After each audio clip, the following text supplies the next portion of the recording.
ॐ श्री गणेशाय नमः। श्री गणपत्यथर्वशीर्ष हरिः ॐ। नमस्ते गणपतये। त्वमेव प्रत्यक्षं तत्त्वमसि। त्वमेव केवलं कर्तासि। त्वमेव केवलं धर्तासि। त्वमेव केवलं हर्तासि। त्वमेव सर्वं खल्विदं ब्रह्मासि। त्वं साक्षादात्मासि नित्यं।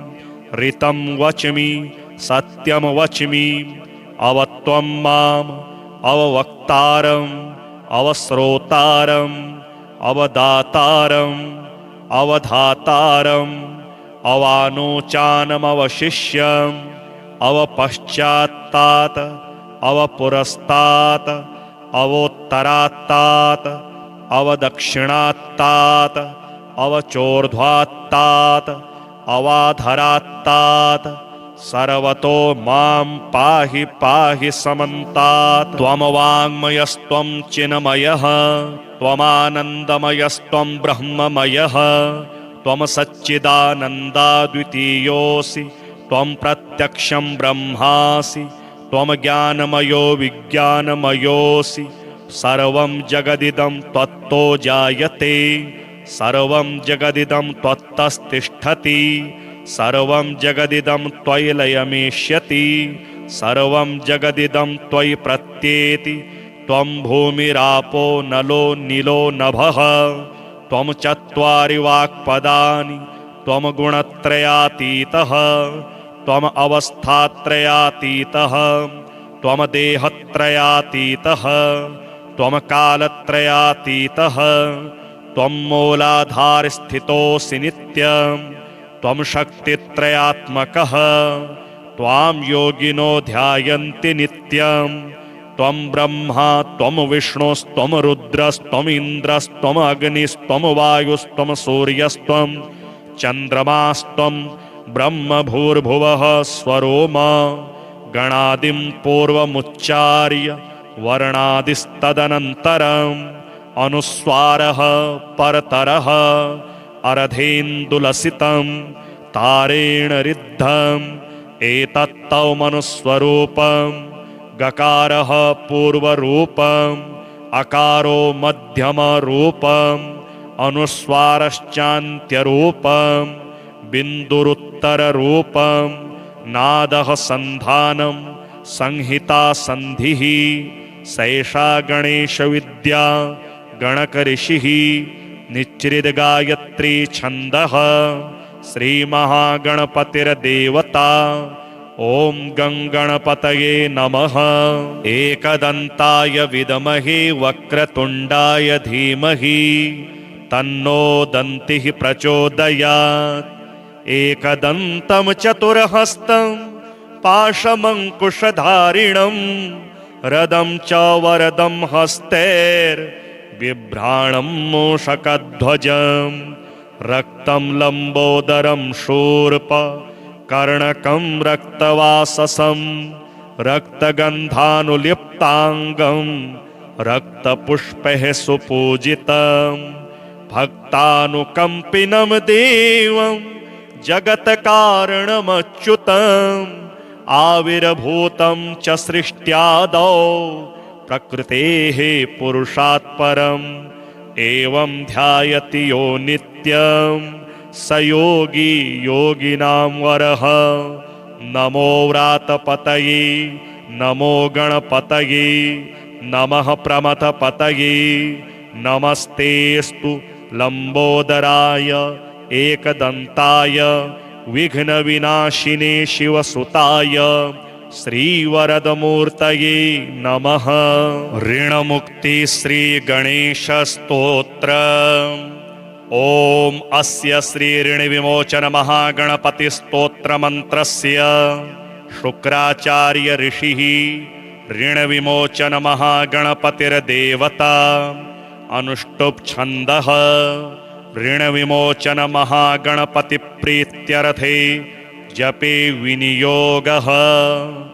ॐ स्मरामि देवदेवेशं वक्रतुण्डं महाबलं षडक्षरं कृपासिन्धुं नमामि ऋणमुक्तये महागणपतिं वन्दे महासेतुं महाबलम् एकमेवाद्वितीयं तु नमामि ऋणमुक्तये एकाक्षरं त्वेकदन्तमेकं ब्रह्म सनातनं महाविघ्नहरं देवं नमामि ऋणमुक्तये शुक्लाम्बरं शुक्लवर्णं शुक्लगन्धानुलेपनं सर्वशुक्लमयं देवं नमामि ऋणमुक्तये रक्ताम्बरं रक्तवर्णं रक्तगन्धानुलेपनं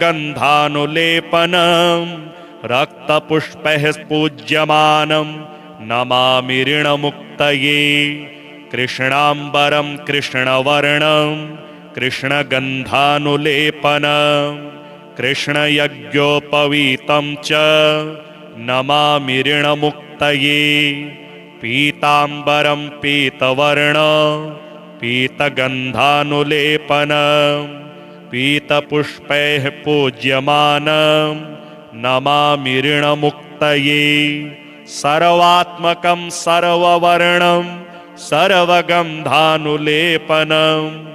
सर्वपुष्पैः पूज्यमानं नमामि ऋणमुक्तये एतदऋणहरं स्तोत्रं त्रिसन्ध्यं यः पठेन्नरः षण्मासाभ्यन्तरे तस्य ऋणच्छेदो न संशयः सहस्रदशकं कृत्वा ऋणमुक्तो धनी भवे श्रीगणपतिस्तोत्रम् जेतुं यस्त्रिपुरं हरेण हरिणा व्याजाद् बलिं बध्नता स्रष्टुं वारि भवोद्भवेन भुवनं शेषेण धर्तुं धरां पार्वत्या महिषासुरप्रमथने सिद्धाधिपैः सिद्धये ध्यातः पञ्चशरेण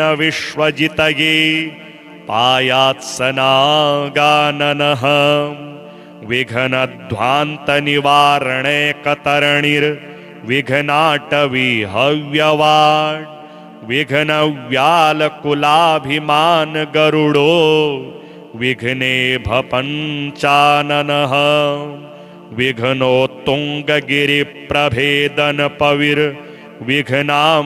विघ्नोत्तुङ्गगिरिप्रभेदनपविर्विघ्नाम्बुधेर्वाडयो विघ्नाघोगघनप्रचण्डपवनो विघ्नेश्वरः पातु नः खरवं स्थूलतनुं गजेन्द्रवदनं लम्बोदरं सुन्दरं प्रस्यन्दनमदगन्धलुब्धमधुप व्यालोलगण्डस्थलं दन्ताघातविदारितारिरुधिरे सिन्दूरशोभाकरं वन्दे शैलसुतासुतं गणपतिं सिद्धिप्रदं कामदं गजाननाय महसे प्रत्योहतिमिरच्छिदे अपार करुणापूर तरङ्गितदृशे नमः अगजानन पदमार्कं गजाननमहर्निशम् अनेकदन्तं भक्तानाम् एकदन्तमुपास्महे श्वेताङ्गं श्वेतवस्त्रं सितकुसुमगणे पूजितं श्वेतगन्धे शेराब्धौ रत्नदीपैः सुरनरतिलकं रत्नसिंहासनस्थं दोर्भिः पाशाङ्कुशाब्जा भयवरमनसं चन्द्रमौलिं त्रिनेत्रं ध्यायेच्छान्त्यरथमीशं गणपतिममलं श्रीसमेतं प्रसन्नम् आवाहयेतं गणराजदेवं रक्तोत्पलाभासमशेषवन्द्यं विघ्नान्तकं विघ्नहरं गणेशं भजामि रौद्रं सहितं च सिद्धया यं ब्रह्म वेदान्तविदो वदन्ति परं प्रधानं पुरुषं तथान्ये विश्वोद्गतेः कारणमीश्वरं वा तस्मै नमो विघ्न विनाशनाय विघ्नेश वीर्याणि विचित्रकाणि वन्दे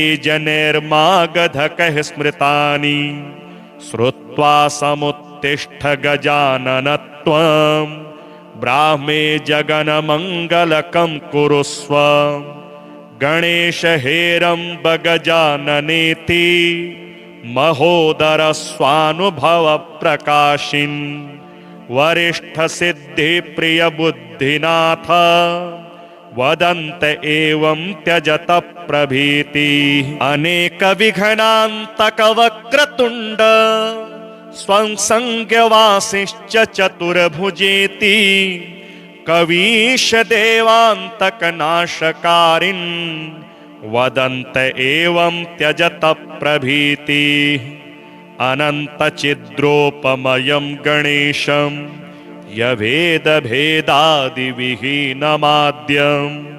हृदि प्रकाशस्य धरं स्वधिस्थं तमेकदन्तं शरणं व्रजामः विश्वादिभूतं हृदि योगिनां वै प्रत्यक्षरूपेण विभान्तमेकं सदा निरालम्ब समाधिगम्यं तमेकदन्तं शरणं व्रजामः यदीयवीर्येण समर्थभूता मायातया संरचितं च विश्वं नागात्मकं ह्यात्मतया प्रतीतं तमेकदन्तं शरणं व्रजामः सर्वान्तरे संस्थितमेकमूढं यदाज्ञया सर्वमिदं विभाति अनन्तरूपं हृदि बोधकं वै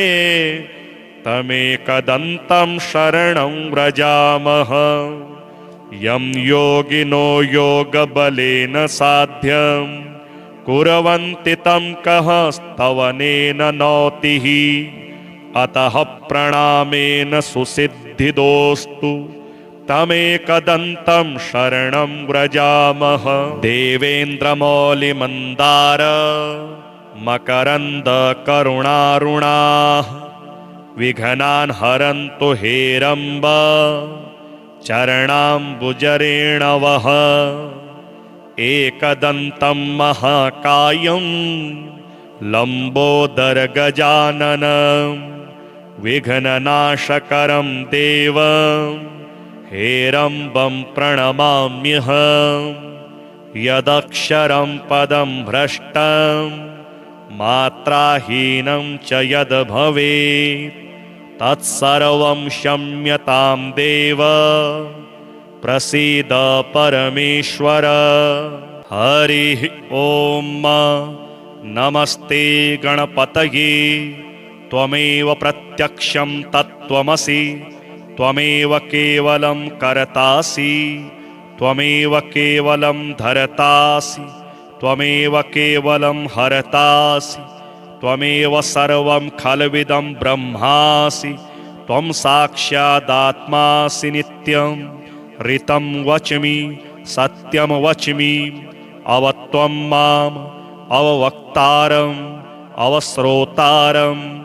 अवदातारम् अवधातारम् अवानोचानमवशिष्यम् अवपश्चात्तात् अवपुरस्तात् अवोत्तरात्तात् अवदक्षिणात्तात् अवचोर्ध्वात्तात् अवाधरात्तात् सर्वतो मां पाहि पाहि समन्तात् त्वमवाङ्मयस्त्वं चिन्मयः त्वमानन्दमयस्त्वं ब्रह्ममयः त्वं सच्चिदानन्दाद्वितीयोऽसि त्वं प्रत्यक्षं ब्रह्मासि त्वं ज्ञानमयो विज्ञानमयोऽसि सर्वं जगदिदं त्वत्तो जायते सर्वं जगदिदं त्वत्तस्तिष्ठति सर्वं जगदिदं त्वयि लयमेष्यति सर्वं जगदिदं त्वयि प्रत्येति त्वं भूमिरापो नलो नीलो नभः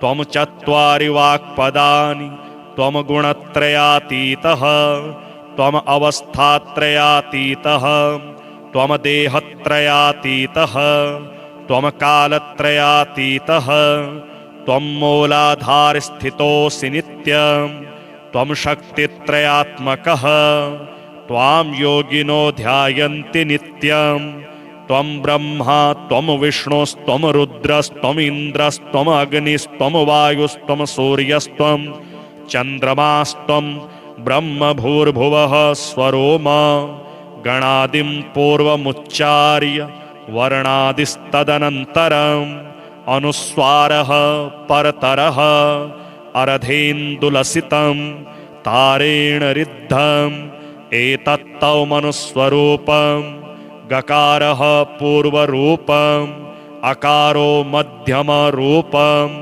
अनुस्वारश्चान्त्यरूपम् बिन्दुरुत्तररूपम् नादः सन्धानं संहिता सन्धिः सैषा गणेशविद्या गणकऋषिः निच्चिद्गायत्री छन्दः श्रीमहागणपतिर्देवता ॐ गङ्गणपतये नमः।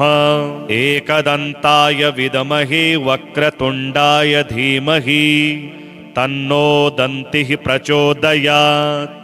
एकदन्तं चतुर्हस्तं पाशमङ्कुशधारिणं रदं च वरदं हस्तैर्बिभ्राणं मूषकध्वजं रक्तं लम्बोदरं शूर्प कर्णकं रक्तवाससं रक्तगन्धानुलिप्ताङ्गं रक्तपुष्पैः सुपूजितं भक्तानुकम्पिनं देवं जगत्कारणमच्युतम्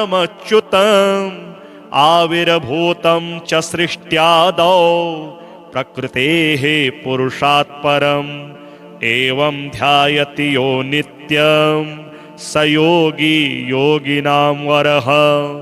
नमो व्रातपतये नमो गणपतये नमः प्रमथपतये नमस्तेस्तु लम्बोदराय एकदन्ताय विघ्नविनाशिने शिवसुताय श्रीवरदमूर्तये नमः। ऋणमुक्ति श्रीगणेशस्तोत्र। ॐ अस्य श्रीऋणविमोचन महागणपतिस्तोत्रमन्त्रस्य शुक्राचार्य ऋषिः ऋणविमोचन महागणपतिर्देवता अनुष्टुप् छन्दः ऋणविमोचन महागणपतिप्रीत्यर्थे जपे विनियोगः। ॐ स्मरामि देवदेवेशं वक्रतुण्डं महाबलं षडक्षरं कृपासिन्धुं नमामि ऋणमुक्तये। महागणपतिं वन्दे महासेतुं महाबलम् एकमेवाद्वितीयं तु नमामि ऋणमुक्तये। एकाक्षरं त्वेकदन्तमेकं ब्रह्म सनातनं महाविघ्नहरं देवं नमामि ऋणमुक्तये। शुक्लाम्बरं शुक्लवर्णं शुक्लगन्धानुलेपनं सर्वशुक्लमयं देवं नमामि ऋणमुक्तये। रक्ताम्बरं रक्तवर्णं रक्तगन्धानुलेपनं रक्तपुष्पैः पूज्यमानं नमामि ऋणमुक्तये। कृष्णाम्बरं कृष्णवर्णं कृष्णगन्धानुलेपनं कृष्णयज्ञोपवीतं च नमामि ऋणमुक्तये। पीताम्बरं पीतवर्णं पीतगन्धानुलेपनं पीतपुष्पैः पूज्यमानं नमामि ऋणमुक्तये। सर्वात्मकं सर्ववर्णं सर्वगन्धानुलेपनं सर्वपुष्पैः पूज्यमानं नमामि ऋणमुक्तये एतदऋणहरं स्तोत्रं त्रिसन्ध्यं यः पठेन्नरः षण्मासाभ्यन्तरे तस्य ऋणच्छेदो न संशयः सहस्रदशकं कृत्वा ऋणमुक्तो धनी भवे।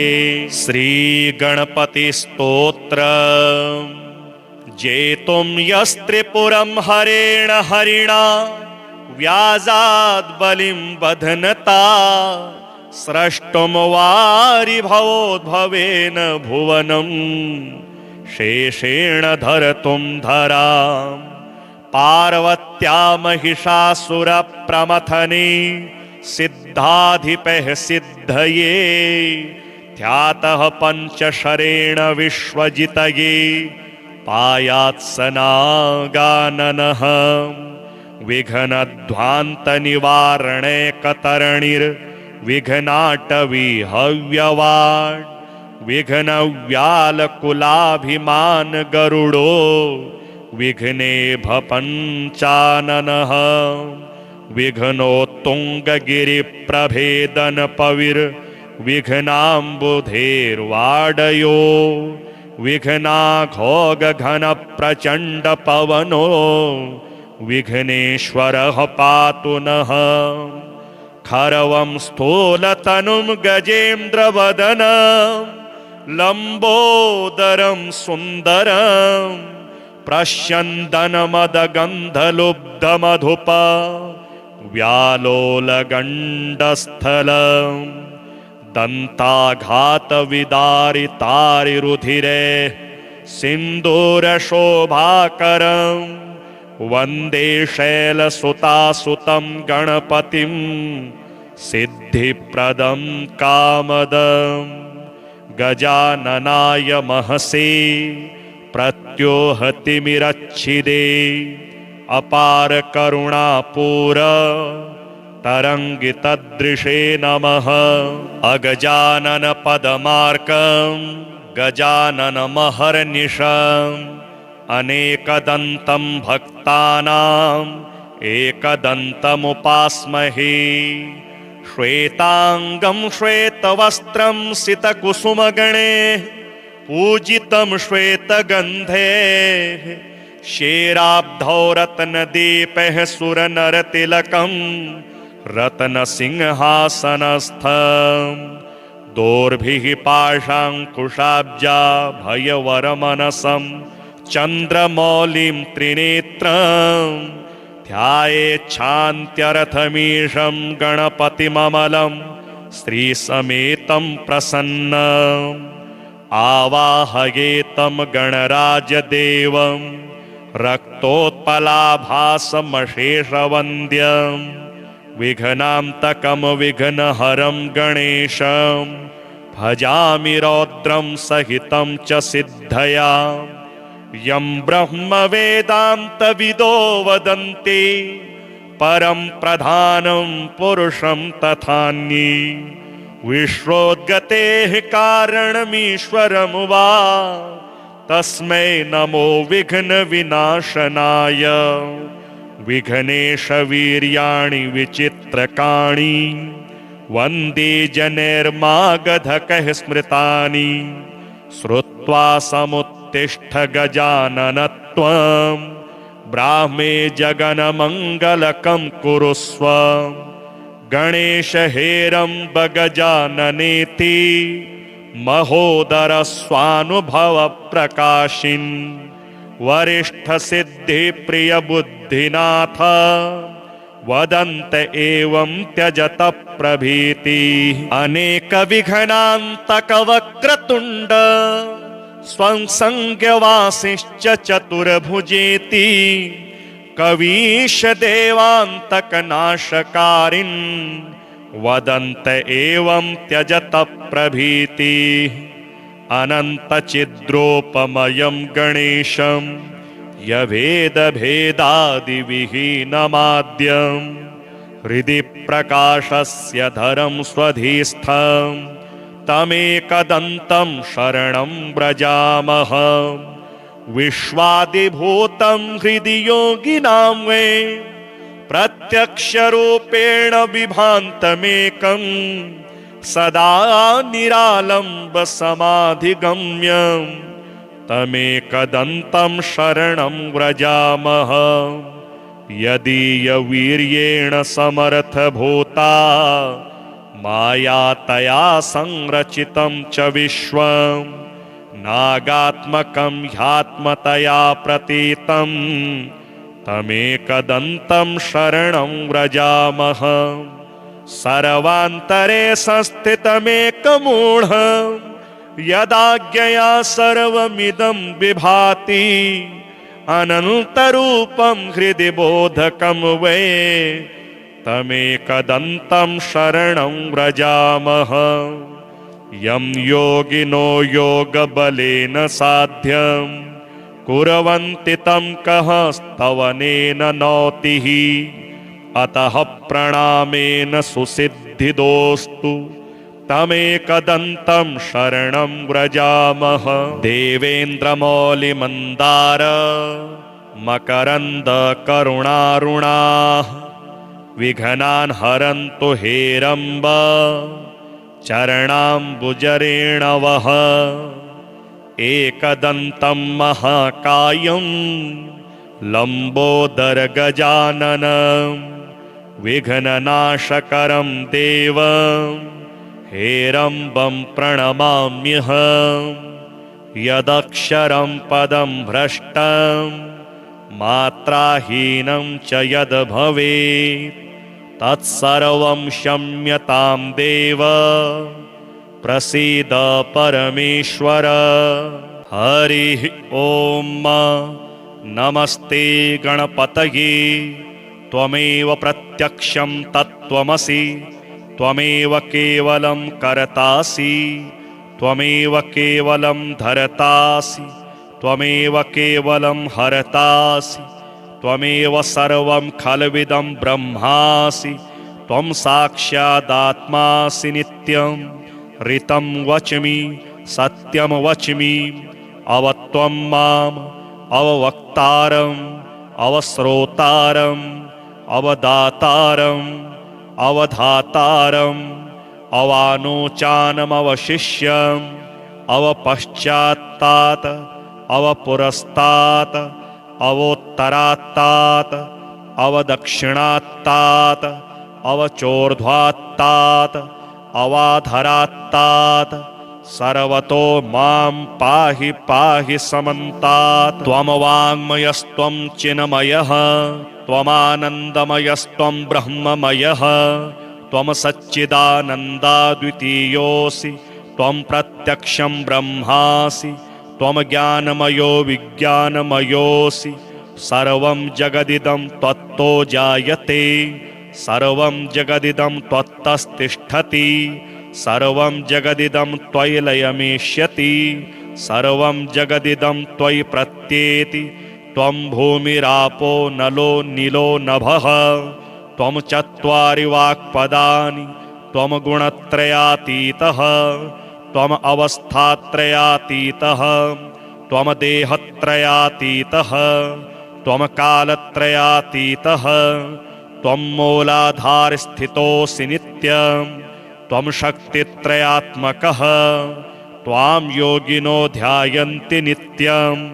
त्वं ब्रह्मा त्वं विष्णुस्त्वं रुद्रस्त्वम् इन्द्रस्त्वम् अग्निस्त्वं वायुस्त्वं सूर्यस्त्वं चन्द्रमास्त्वं ब्रह्म भूर्भुवः स्वरोम गणादिं पूर्वमुच्चार्य वर्णादिस्तदनन्तरम् अनुस्वारः परतरः अर्धेन्दुलसितं तारेण रिद्धम् एतत्तवमनुस्वरूपम्।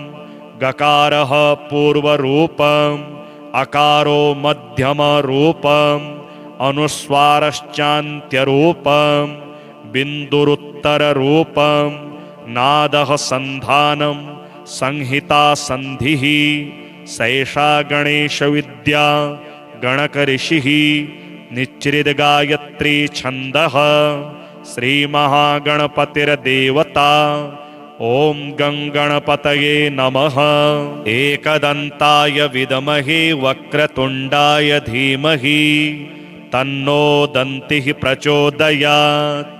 एकदन्तं चतुर्हस्तं पाशमङ्कुशधारिणं रदं च वरदं हस्तैर्बिभ्राणं मूषकध्वजं रक्तं लम्बोदरं शूर्प कर्णकं रक्तवाससं रक्तगन्धानुलिप्ताङ्गं रक्तपुष्पैः सुपूजितं भक्तानुकम्पिनं देवं जगत्कारणमच्युतम् आविर्भूतं च सृष्ट्यादौ प्रकृतेः पुरुषात् परम् एवं ध्यायति यो नित्यं स योगी योगिनां वरः। नमो व्रातपतये नमो गणपतये नमः प्रमथपतये नमस्तेस्तु लम्बोदराय एकदन्ताय विघ्नविनाशिने शिवसुताय श्रीवरदमूर्तये नमः। ऋणमुक्ति श्रीगणेशस्तोत्र। ॐ अस्य श्रीऋणविमोचनमहागणपतिस्तोत्रमन्त्रस्य शुक्राचार्य ऋषिः ऋणविमोचनमहागणपतिर्देवता अनुष्टुप् छन्दः ऋणविमोचनमहागणपतिप्रीत्यर्थे जपे विनियोगः। ॐ स्मरामि देवदेवेशं वक्रतुण्डं महाबलं षडक्षरं कृपासिन्धुं नमामि ऋणमुक्तये।